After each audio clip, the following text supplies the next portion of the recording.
Ladies and gentlemen, Tactical Advance here, and welcome back to some more Warframes. Now, I haven't played this for a while. I've actually, in all fairness, I've been playing a little bit. I've ranked up 3 or 4 of the weapons and so on, but just had a break for a while after I did like nearly 400 hours on the game. Just needed to have a bit of a break for a while.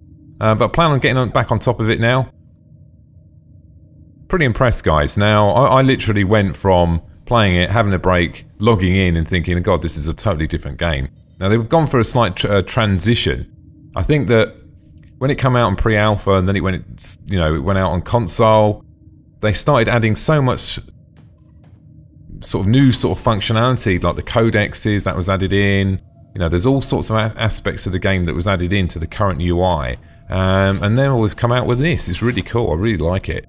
So basically what you get, I say you get a ship, you can sort of, I suppose, it's almost like Mass Effect. That's the best way I can explain it, that sort of thing. You can't actually obviously control the ship, but what they've done is they've plugged in or integrated all the things you can do in the game into different consoles. I thought it was a really good idea. We've got this one over here. Now this is a star system, and they've changed this considerably. It's so much better than the last one, because the last one, it was very annoying, the fact that it rotated. And the reason I found that quite annoying is because if I log in now and I know Seddon's there, are you enjoying the view? I can just log in straight away and click on Seddon. When the planetary thing moves, you're going, where is it, where is it? So I'm glad they made it more static, so you can just literally just log in and then click on something. And you just basically click on one now, and then you can use the scroll wheel to basically scroll through the different locations. And then you just click on one and off you go. So I thought that was pretty cool. I like that. So it wasn't just, they haven't just put the consoles in. They've actually worked on most of the UIs as well. Now, really like this. It's such a simple thing, guys, but I think that other game makers can really learn from this. When I sometimes log into some games that I play quite often, I would love to see something like this, just so you can go, oh look, it's had a hotfix, it's had this, it's had that. Even I would actually like, I don't know how much detail we can actually go into. Okay, that actually takes you off to the website, which is pretty cool. I like that. So that actually takes you off, when you actually click on it, it takes you over to the website, which is really cool. So I like that as well. So they've come out with some fantastic things, guys, and just making it more streamlined. Now over here, you've got your codex. Over there, we go over here, you've got the market and all the weapons and stuff. And then you sort of got this little door that goes down the back. Now down the back here, you've got your sort of, your inventory selection and so on. Now they've actually reworked this as well, which looks a lot better, looks a lot tidier than the previous one now. And they've also changed, I mean, you could be here forever going through what they've changed, guys, a lot of stuff. I'm just picking out the things that I've seen that are sort of relatively significant.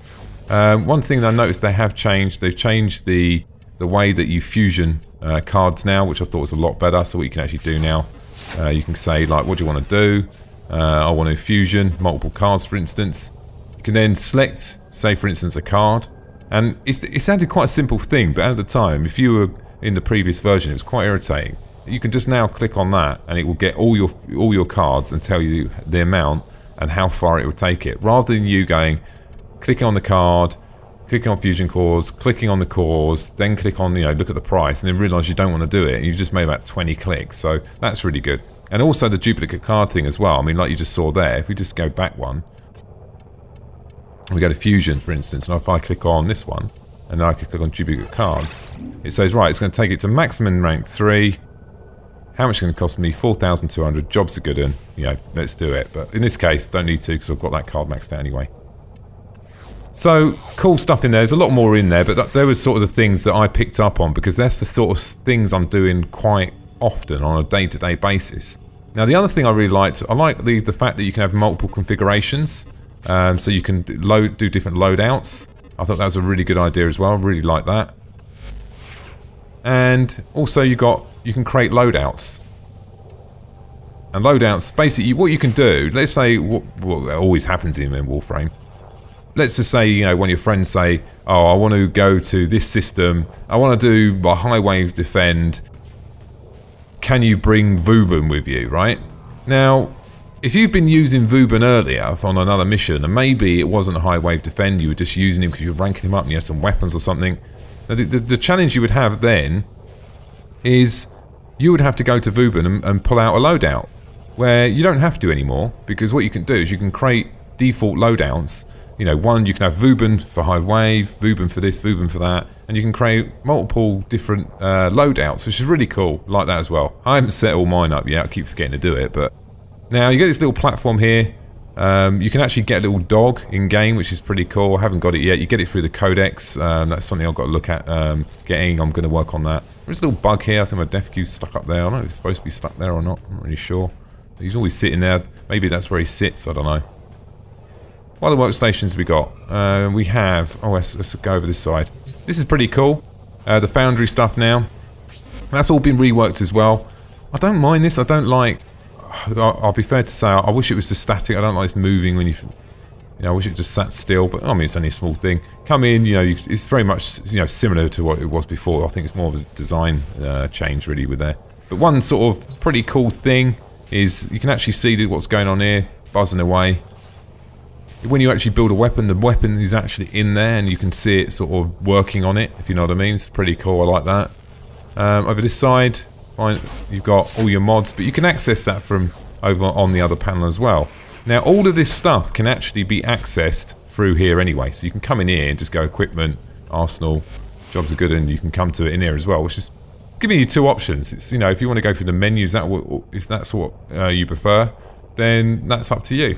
And you can also enter into all the missions from that same point as well. So you can go, you do communications, you can go into equipment, you can go into the market, you can basically access everything from that menu than you could actually in the ship. Why do they put the ship in place? Now I think it's a good move because it makes you feel like you're on a bit of a journey. And I like the fact, I don't know if you guys know, but when you actually do missions, your ship moves, so the view's always different. So you feel like you're actually playing a game. I know it sounds a bit daft. You actually feel like you're progressing. You feel like, you know, you're building something up. And you're part, you know, you've got your own ship and you're on this own mission to, you know, rank up all your weapons and collect codexes and get the dog. Yeah, I clearly want that. I'm just going to work on that soon. You feel like you've got a bit slightly more of a purpose rather than just logging into sort of like a panel like this where you just click your weapons and then go into the game. So, really good move. And sort of the final thing I want to say, out of all the games I've sort of ever played, I've always found that Warframe has been very, very good at updating their game.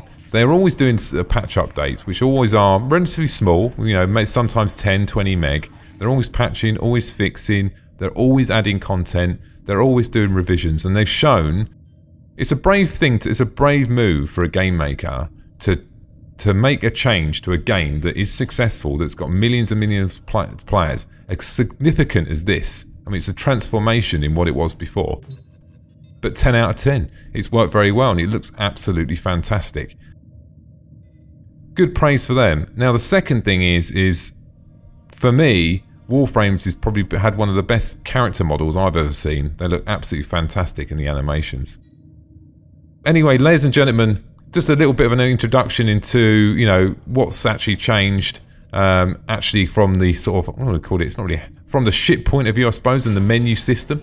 I'm going to be making more videos. I've got loads of new weapons I'm ranking out. I want to get them up to the maximum rank first.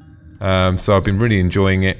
And expect some more videos soon, guys. Ladies and gentlemen, thanks for watching. And don't forget to subscribe. Bye now.